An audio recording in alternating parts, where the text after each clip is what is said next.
me to be here with you today. And I want to use a very familiar story of Jesus today. And it contains a very simple instruction that I think can make a profound difference, not only in our personal life, but in corporately as a church, as we interact with those in this area. Now, I'm a fan of simple things. I brought a couple simple things with me today, okay? First of all, this tool.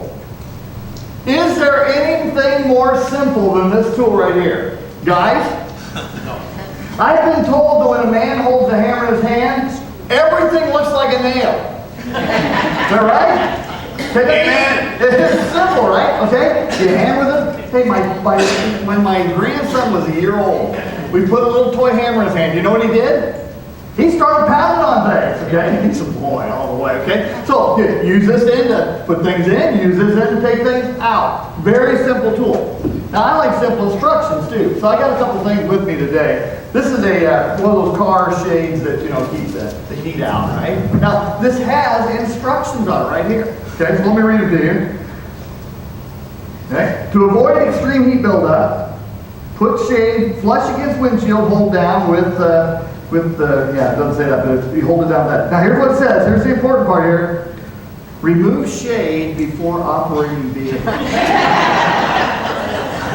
You know why it says that? You know why it says that, right? Okay, all right. And then I've got a Shrek iron-on I got off the back of a cereal box. Okay, that has directions down here in the bottom. And under this, it's marked caution. Okay, here's what it says. This activity involves using a hot iron. Only an adult should do the activity. Be careful. Cardboard transfer will still be hot. Now here's the one I like. Do not iron while wearing a shirt. Now you know why that's put on there, right? Oh yeah, I love simple instructions. They're very good. And simple instructions go along with the title of what I want to talk about today. Seize the moment. Now, the Bible's filled with stories of people who chose to seize the moment, and because they did, when opportunity came their way, they made a huge and profound difference for the kingdom as it moved forward. Now, we're familiar with this. We see this in our own world today. Now, look at this picture here. You know what that is? That is a lady named Rosa Parks. Okay, back in 1955, she refused to move from her seat on a bus in Montgomery, Alabama, when ordered to do so by a white man. She was arrested for civil disobedience, which led to a 13-month-long bus boycott down in Montgomery. And it was a flashpoint for the civil rights movement. One person. Okay, look at this one here. Remember that picture? Tiananmen Square, back in 1989. A one-man stand against the tanks of the Chinese army. Now that became a flashpoint for the revolt that took place. Now the government crushed it. We know that. Shortly after this photo, this guy was dragged off the street. Nobody knows what happened to him. But one man made a stand because it's possible for one person to make a difference. Now these and others were people who seized the moment as it came their way. It captured the imagination of others. It influenced history. I believe Jesus continues to look for people who do this very same thing. We can be that person and that people. This story of Jesus, I think, captures the imagination. It presents us with a clear directive from Him. And here's what I firmly believe. People who want to seize the moment are people who commit to following the simple instructions of Jesus. So let's look at this story. If you have your Bibles, turn in Luke 10 to this passage. You're going to be up here on the wall behind me too. Okay? Here's what it says. On one occasion, an expert of the law stood up to test Jesus. Teacher, he asked, what must I do to inherit eternal life? What is written in the law? Jesus replied, how do you read it? He answered, love the Lord your God with all your heart, with all your soul, with all your strength, and all your mind, and love your neighbor as yourself. You've answered correctly, Jesus said. Do this, and you will live. But he wanted to justify himself. Meaning the man wanted to justify himself. So he asked Jesus, and who is my neighbor? Now, so let's give a little background here. This Jewish leader stands up to test Jesus. Now, the idea was always in testing, when they tested Jesus, they wanted him to fail. Okay? He was constantly under scrutiny, constantly under pressure to take a wrong step, take a misstep. recognized for 3 years Jesus never took a misstep because he was God in flesh. Didn't stop him from trying them, okay? Because they just kept after him. So, what must I do to inherit eternal life? The guy asked him. Jesus answered very, just perfectly. Okay? Always answered a question with a question. What do you think? What do you think? What a master. Well, the teacher gave an acceptable answer, and when Jesus told him he was right, basically he's telling the guy, all you have to do is live perfectly, right? Okay? And nobody could do that. But it didn't stop the man saying, this is what you got to do. So the man tried to follow up with another question to make himself look good to the crowd. Now, I know, I just need a little clarity on this, Jesus. Who is my neighbor? Here's how the story continues. In reply, Jesus said, a man was going down from Jerusalem to Jericho when he fell into the hands of robbers. They stripped him of his clothes, beat him, and went away, leaving him half dead. A priest happened to be going down the same road when he saw the man, he passed by on the other side. So too a Levite, when he came to the place and saw him, passed by on the other side. But a Samaritan, as he traveled, came to where the man was. When he saw him, he took pity on him. He went to him, bandaged his wounds, pouring on oil and wine. Then he put the man on his own donkey, took him to an inn, and took care of him. The next day he takes out 2 silver coins, gave them to the innkeeper. Look after him, he said, and when I return, I will reimburse you for any extra expense you may have. Now, we've all heard this story, okay? And the world knows this story. Because sometimes on the news, and I heard it just the other night, when somebody does a good deed for somebody, says, what a good Samaritan, right? Okay, so even the world knows the story to a certain degree. So I want to break it down for you just a little bit. Jericho was 17 miles from Jerusalem. It was downhill from the capital city, so there were a lot of winding mountain roads through this place. And along the curves on this road, highwaymen, robbers would often stand to beat travelers and to take away their money and possessions. Okay, it was known as a very dangerous stretch of road. So Jesus was using what the listeners knew was true.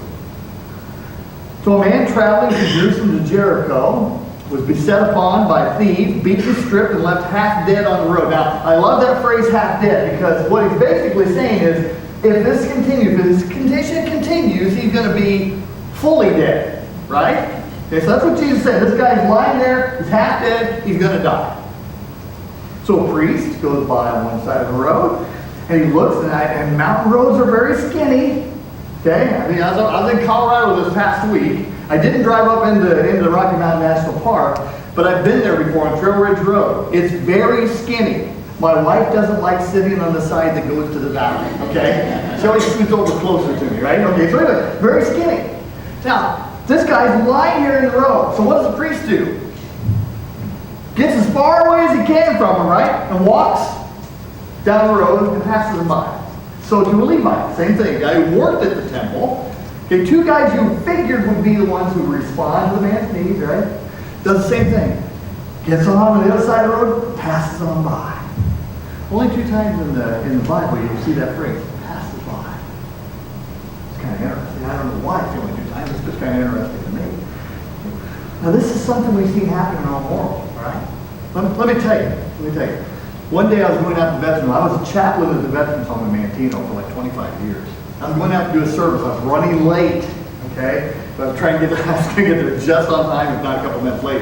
And as I'm driving down the road past it, I see this lady pull into the parkway. There was a ditch. I could see she was crying and she was struggling to get something out of the back of her vehicle. Now, I'm late.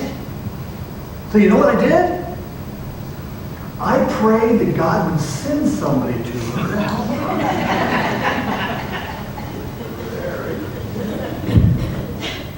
I get out to the veterans home, I'm doing a sermon, and all of a sudden God just tells me in my heart, you have just played the story of the Samaritan, and you're a priest, man. We've all done it. We've all done it. Many times I miss opportunities. Whether I'm not ready, or I'm blind, or here's the reality, I get too busy. Then I forget. So along comes a Samaritan, a half-breed, a person who was looked down upon by all the Jews because they weren't pure. And the story changes because he sees the man and he has pity on him. There's a big difference between seeing opportunities and seizing opportunities. Am I right? Okay, it's one thing to see them, it's something else to seize them. And there are several key qualities, I think, shown by the Good Samaritan that we really need to think about ourselves as we look at impacting the world around us. First of all, first trait I see, compassion. Okay? The Samaritan had it. He not only saw the man's need, he took pity on him. The biblical word for this type of compassion is a cool word. The word is splagna. Splagna. It's a word about, it talks about coming deep in the bowels of your body that comes spilling out to reach out to people. It's a word that Jesus had when he had compassion on the crowd because they were harassed and helpless like sheep without a shepherd. It's a word where it means that I just have a deep, moving passion to do something to help when I see a need. Owning the mission means that we have splagna toward people we come in contact with. I remember driving toward a friend's house in a mobile home park one winter day a few years ago, and I chose to go a different way than I normally went. I don't know why I did. Well, then I found out. I turned the corner and saw an elderly lady lying in the road in front of me. I thought to myself, hey, that's not right. I'm pretty sharp, okay, when it's all said and done. So I pulled up closer, and that's when she lifted her face to look at me, and blood covered her face. Now, evidently what she'd been doing was chipping ice at the end of her driveway. She'd slipped and fallen, and she couldn't get up. Okay? I stayed with her. I called the ambulance, brought a rug out of her house to cover her up, and shortly after that, she was taken off to where she could receive care. Now, I'll be honest, my heart was moved by her predicament. So, what moves your heart? I've got the greatest job in the world. I drive across Chicagoland, 10 million people in this region, and recognize that 7 million of them have no relationship with Jesus or the church. That's a true fact. About 2/3 of people have no relationship with Jesus or the church in this region. And as I drive along in different places, like last week I was up in Elgin, I drove through Addison, several other places where we have no churches of our tribe there, okay? And I'm just thinking to myself, we need to do something to reach these people. It moves me inside. So what moves your heart? The Samaritan was moved by the plight of a wounded man. And this led to the second thing. It led to action. Okay? This is the step where the rubber meets the road, friends, right? Because anyone can feel something for it first.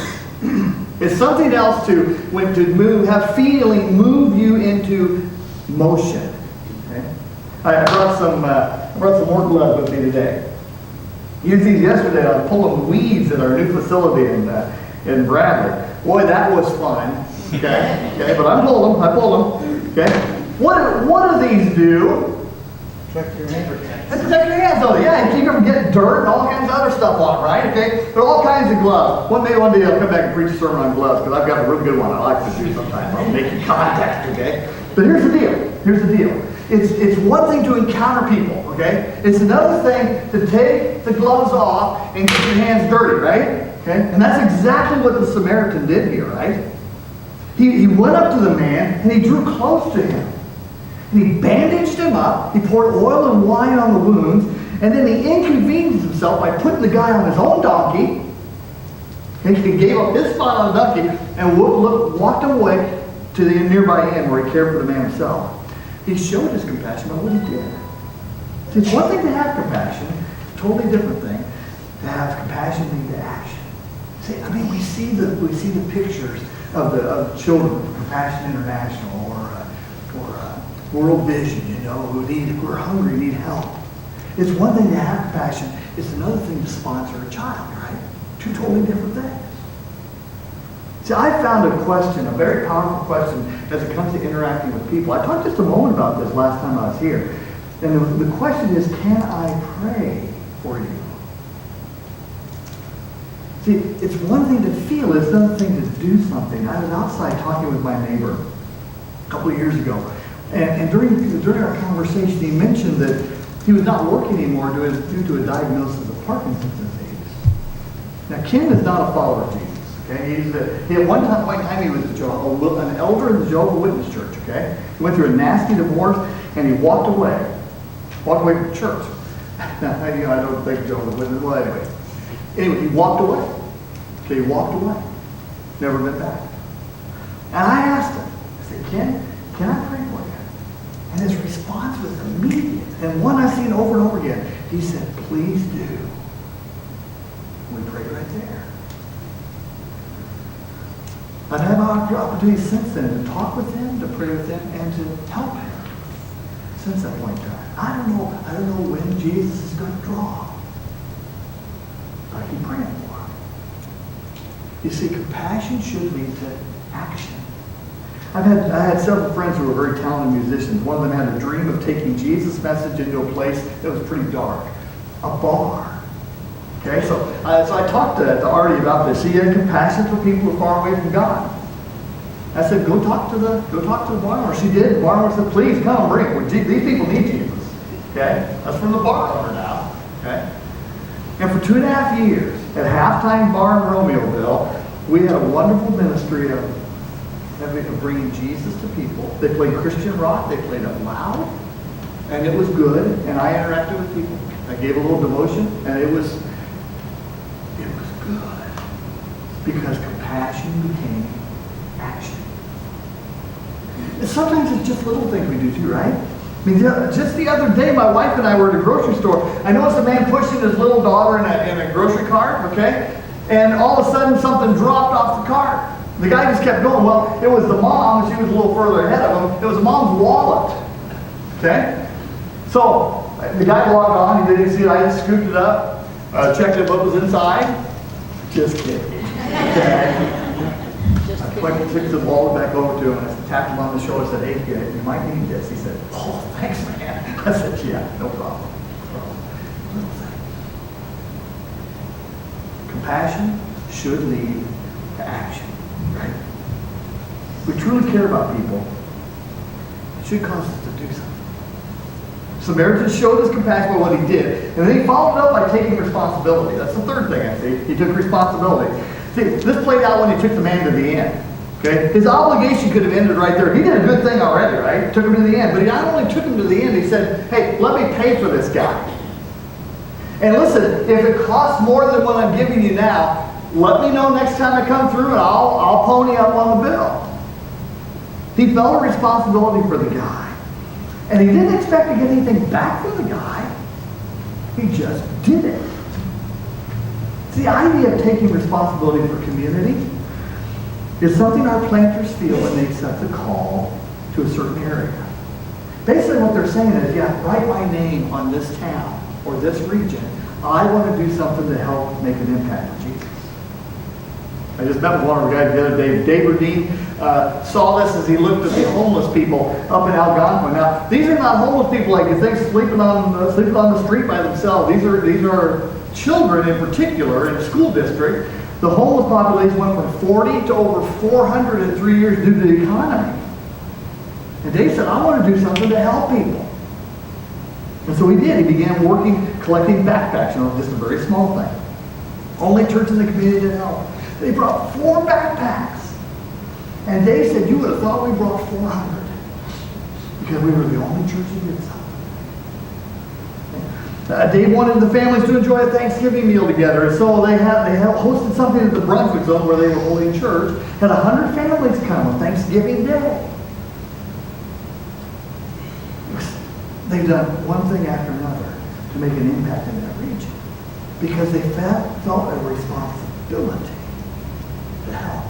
I was at Adventure. This is our home church over Bradley. I was at Adventure one night during a Teen Moms Hope event when I was asked to do security in the parking lot. One of the teen moms had threatened another teen mom on Facebook that she was going to beat her up, so they thought somebody tough ought to be in the parking lot. That was me. So I'm out in the parking lot. Hey, unchurched people are interesting at times, right? And I started to count the girls who were coming into the building. I stopped counting at 50. These are teen moms now. I stopped counting at 15. I lived in Kankakee County at that point in time, about 32 years. I didn't even know there was this issue in the county. But one lady in the church knew there was an issue and started a ministry that reached out to girls. And through this ministry of hers, she's had hundreds of girls go through this whose lives have been impacted for Jesus and for good also, just economically and so forth. One person took responsibility. And what does it mean to feel responsibility? It means we got to look out and not look in. Okay? I'll just be straight with you. We're working with the church in Crown Point right now. They started off 40-some years ago, 35 years ago, looking out. But through the years, their vision has gone in. And they've fallen on tough times. But they chose to feel responsible for those outside rather than being concerned just about inside. And they want to start something new. They're going to reach out to the people around them. And their house is being built all over the place out of Winfield. All over. So they asked us to come in. We're starting a new church there. And just the other day, I interviewed a planter that I hope will be the guy who will lead that area to new heights as they influence people with Jesus. Because that's what the church is supposed to do. And I could go on and on telling the stories about how our planters own their area. They feel responsibility. But I'm just saying, if we truly want to be people who influence and make a difference, we've got to own it. We've got to own it. And this leads to the final thing I'll bring up. Look at this. Jesus said this. Which of these three do you think was a neighbor to the man who fell into the hands of robbers? The expert in the law replied, the one who had mercy on him. And Jesus said, go and do likewise. Here's where the simple instruction comes, right? Go and do likewise. Do it. While it's true that everyone in the world is our neighbor, I think the focus really needs to be on those who are closest to us. Yeah, we can have neighbors across the world, I understand that. But really, I think we need to we're called to get our hands dirty, right, with those around us. Jesus said, go. Go. Same words in the Great Commission. Go and make disciples. Go and do likewise. That's all we're talking about. Action taking place. Movement. Now, I know we've all seen this logo here, right? Remember what the tagline was for this one? Just do it. Just do it. Just do it. I love that. This is what Jesus encouraged the Jewish leader to do here. Just do it. Do what you know you need to do. And that's why this is a simple instruction and yet very difficult at the same time, isn't it? Okay? We all know people around us that it's really tough to do it. And yet, just because it's tough doesn't mean we're not supposed to. So here's my challenge to you today. I'm going to hand out a couple things to you. First of all, I'm going to hand out some playing cards to you. I want you to take a card. Any card. There you go. Pretty good. That's one. Okay, so just take a card out of there. And it's for you. Okay, just take a card. That's one. Please. Thank you. That's one. Here's what I'm giving you a card. Okay, this is for you to keep because of this right here. The word card. Okay, look at this here. Okay. Go ahead, roll it. Thank you, man. Keep going, buddy, if you would. Okay? You put that card somewhere as a reminder of what we talked about today. Okay? Look at yourself. Out of my compassion. What am I doing because of what I feel? What do I feel responsibility for? And who do I feel responsibility for? And when it all comes down to it, what am I going to do? What am I going to do? So you put that somewhere as a reminder of what Jesus calls us to be as followers of Him. Now, the second thing I want to ask you to do, open your eyes this week to opportunities around you. Okay? Ask Jesus to help your eyes be open. And I encourage you to spend some time in the Bible, in the Gospels, Matthew, Mark, Luke, or John. Read any of them. Because I want you to see Jesus in action. I mean, I always am reading a Gospel because I know I need to see Jesus because I want to imitate what he does. Right? So look for Jesus in action. And what you see him doing to people around him, look for people around you like that. And then act on it. That's the third thing I'm going to ask you to do. Jump in with both feet. Okay? Take a shot. Take a shot. Own the mission to reach out. Own the responsibility. And put your faith into action by doing something to help the need you see. Step out. Take a risk. Put it into action. See what happens. See what happens. See, disciples and followers of Jesus, we're not designed to sit back. We're not designed to be comfortable, to be honest, folks. We're designed to be people who step out and risk for Jesus. Let's put our faith into action. Let's see what he does through us. See, simple instructions. Give them to simple people. I'm a simple guy. The simple people who go out and seize the moment can change the world. And that's where we're supposed to be. Let me pray. Father, thank you so much for your love for us. I thank you for the calling that you've given to us. Let us be people. Let us be people who refuse to give in to fear. Who want to step out, who want to risk, who want to take chances for you just because we want our faith to be real. But Lord, let us be people who show who we belong to by what we do. And let those around us see you in us and want to point their lives to you. Thank you for Jesus. In his name we pray. Amen. If you need to make a decision for Jesus today, after the service, I want to talk to you. Okay? I'll be right up here. If you need to talk about Jesus, I want to do that.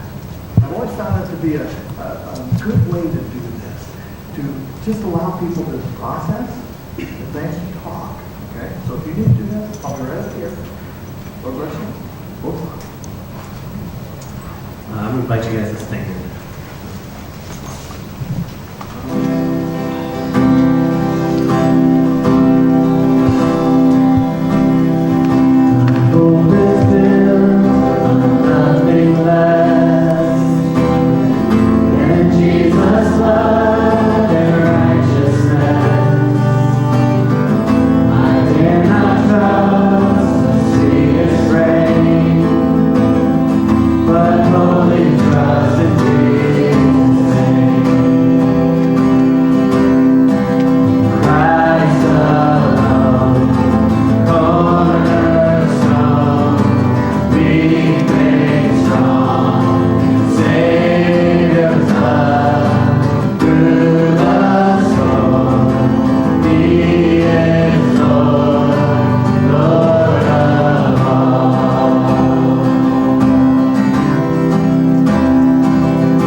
Have a blessed week and go out and bless someone else. Hey, Glenn. How you doing, boss? 26. Guys have a good week.